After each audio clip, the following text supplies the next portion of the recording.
En fait, oui, c'est vrai que le Wi-Fi, c'est devenu, j'allais dire, presque un droit essentiel, surtout quand on entend les jeunes adultes, très jeunes adultes, c'est juste inconcevable de ne pas pouvoir avoir droit à ce Wi-Fi, etc. En fait, nous, dans la société WeSystem, on est parti en fait, justement de l'usage en fait, du Wi-Fi, et on est vraiment dans cette notion-là.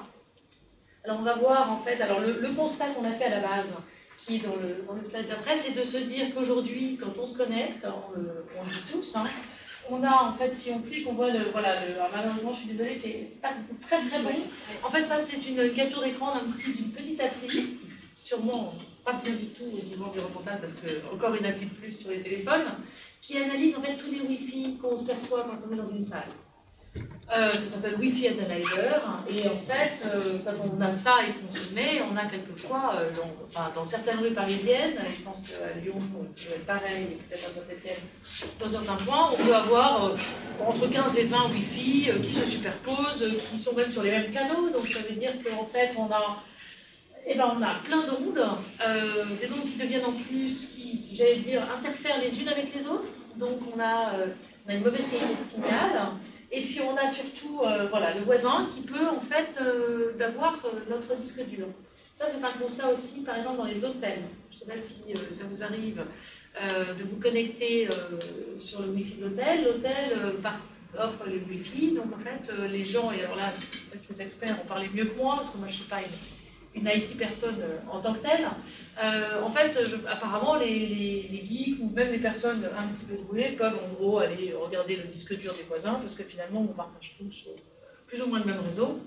Donc, on peut être exposé à ce genre de piratage. Donc, ce qu'on voudrait dans le Wi-Fi, c'est que quand on se connecte, on ait un réseau qui soit sécurisé, que ce soit d'ailleurs au niveau de son entreprise ou de son domicile, hein, c'est la même notion de sécurité des datas, qu'on n'émette pas, j'allais dire, dans tout le quartier, donc du coup justement qu'on ne partage pas son réseau avec tous les gens qu'on ne connaît pas forcément. Et puis on voudrait aussi être sûr que les ondes ne soient pas nocives pour nous, mais aussi pour notre environnement, c'est-à-dire qu'on n'a pas forcément envie d'avoir tout le temps des ondes. Et donc, c'est en fait de ce constat-là qu'on est parti, en disant que les objectifs de la société WeSystem, en fait, c'est de proposer des solutions Wi-Fi qui vont sécuriser le Wi-Fi au niveau donc réseau, data, qui vont en plus garantir la fiabilité du signal, hein, c'est-à-dire qu'en n'ayant pas des réseaux, des signaux qui se superposent, on va avoir une plus grande qualité de signal et donc un débit beaucoup plus fluide. On va également éviter l'exposition permanente aux ondes et aux signaux. Vous parliez du législateur. En France, par exemple, est passée une loi qui s'appelle la loi Abeille, qui maintenant interdit l'usage du Wi-Fi dans les crèches, dans les maternelles, et impose que dans les écoles primaires, les appareils, les points d'accès soient déconnectables, pour justement ne pas en fait exposer les enfants du primaire à des ondes permanentes. Donc en fait, nous, on est vraiment dans ce courant de portée, enfin dans ce courant d'esprit. Et puis le quatrième rond qui est important, alors ça c'est la spécificité WeSystem, c'est le fait de dire qu'on a envie de faire des routeurs qui soient beaux. Parce qu'on en a marre de cacher son routeur avec tous ses fils, toutes ses antennes, tout son plastique moulé. Donc autant se faire plaisir aussi. Et en plus avoir un matériau qui soit recyclable, puisque vous l'avez sans doute vu tout à l'heure, hein, c'est un routeur qui est en bois. Voilà, donc en fait, l'idée c'était d'offrir un routeur qui soit éco-conçu, et qui soit éco-conçu, qui permette en fait de maîtriser son signal Wi-Fi. Donc on va voir en fait comment est-ce qu'on le maîtrise. Ça s'adresse, finalement pas très intéressant, ça s'adresse au B2C et au B2B. C'est la version pro, et on est en train de lancer une campagne de crowdfunding dans 2 mois pour créer la version grand public, qui soit plus petite, plus accessible. L'idée, en fait, c'est qu'on a donc appliqué une démarche d'éco-conception qui est fondée sur 2 aspects. À la fois l'aspect ACD classique, qu'on connaît tous, au niveau des matériaux, mais c'est vrai qu'en fait, ça, on va agir sur la fabrication en elle-même, sur ce qu'on peut maîtriser, parce qu'il ne faut pas non plus se mentir, un routeur Wi-Fi, il y a quand même une carte, il y a quand même un circuit imprimé, etc. Et puis, on s'est beaucoup focalisé sur l'usage. L'ACV, très brièvement, alors là, avec la luminosité, on ne va même pas regarder parce que c'est juste impossible. C'était déjà très très fluide. En gros, l'idée, c'est qu'on a utilisé en fait l'outil de l'ADEME, dont on a parlé ce matin, l'intervenante, l'ACV simplifié. On n'a pas d'utilisation en termes de valeur absolue des chiffres. L'idée, c'était d'utiliser le même support pour montrer le différentiel. Routeur classique Wi-Fi, d'accord, avec une unité fonctionnelle qui est équipée avec elle. Ensuite, on s'est surtout focalisé sur l'usage. Donc en fait, c'est-à-dire que, ouais, on peut passer à la suite puisque là je ne vais pas me casser les pieds avec ça. Ça c'est en fait l'ACV classique, on va dire au niveau, et j'ai pas envie de vous embêter trop avec ça parce qu'on est plutôt sur l'usage. Donc là ça va être l'ACV, les gains environnementaux en termes du fait d'avoir du bois, d'être fabriqué en France, d'être assemblé en France, d'être en fait avec un usage repensé, et là on va en parler dans quelques minutes, et une fin de vie facilité. Et pour lutter contre l'obsolescence, nous, en fait, c'est un boîtier qui est démontable et réparable. C'est-à-dire qu'on ne va pas le jeter, on va le renvoyer, on va le réparer. D'accord?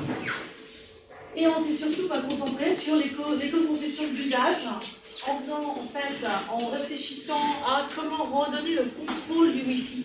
C'est-à-dire que même si, en effet, la consommation électrique en elle-même n'est pas énorme entre un boîtier éco-conçu et un boîtier normal, si on commence à l'éco-concevoir en usage pour arriver à complètement ne pas l'utiliser, là on a des vrais gains au niveau consommation. Donc du coup c'est pour ça que ce sont des routeurs qu'on a pensé avec un bouton on-off. C'est comme la lumière. Vous avez besoin de Wi-Fi, vous l'allumez, vous n'avez plus besoin de Wi-Fi, vous l'éteignez. C'est logique en fait, c'est une analogie en fait finalement dans une immense qui est naturelle. On va aussi avoir une... Vous n'hésitez pas à passer sur le stand pour voir. C'est en fait des routeurs qui pourraient dire. C'était très joli, mais bon, on n'est pas aidé par la technique. En fait, c'est une web en fait application de pilotage du routeur pour l'allumer, l'éteindre à volonté, et puis pour en augmenter le périmètre d'utilisation, enfin d'émission du signal Wi-Fi, de manière à ne pas avoir un signal Wi-Fi invasif qui soit à tout crin dans tout l'espace. On va en fait finalement à contre-courant, on veut un usage qui soit raisonné, mais on va passer par un matériel qui est peut-être un peu frugal en quelque sorte en termes d'ondes. Plutôt que de dire moi comme j'en veux partout, j'y vais à fond, on dit moi j'en veux partout, donc j'équipe des petits spots qu'on va pouvoir maîtriser chacun à sa mesure.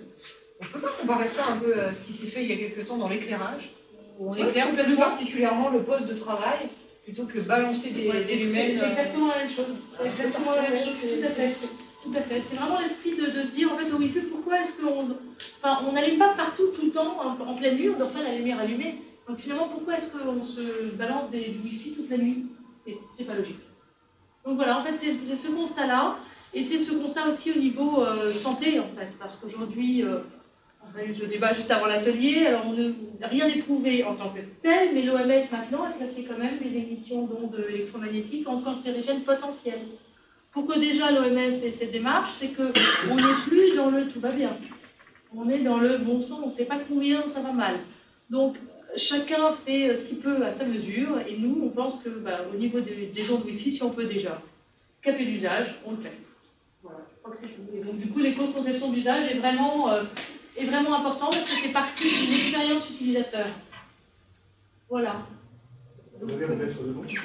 On devient le maître de l'ombre dans une certaine limite. Hein. On va être quand même assez humble. Alors, c'est vrai qu'on a 3 systèmes de périmètre. Hein. Le système qu'on appelle éco, pareil, on a fait des analogies avec le chauffage un peu. Donc on a par exemple environ à peu près 3 mètres d'émission. Puis après du confort et l'intégrale. Je dirais l'intégrale, on va pouvoir avoir du Wi-Fi un peu plus que cette pièce-là, en fait. Oui, la préfabrique où on est, il faudrait 2 routeurs Wi-Fi pour couvrir l'ensemble de tout le volume de la préfabrique là-bas. Et en qualité de réception, si c'est à 3 mètres par exemple, il ne faut pas se mettre juste à côté du... Ah non, parce que là, en fait, c'est dans le périmètre, vous êtes complètement... enfin, la qualité du signal est impeccable. Non, c'est pas juste, j'ai perdu, on perd X de bande passante, on s'éloigne d'un mètre. Non, sinon c'est pas possible.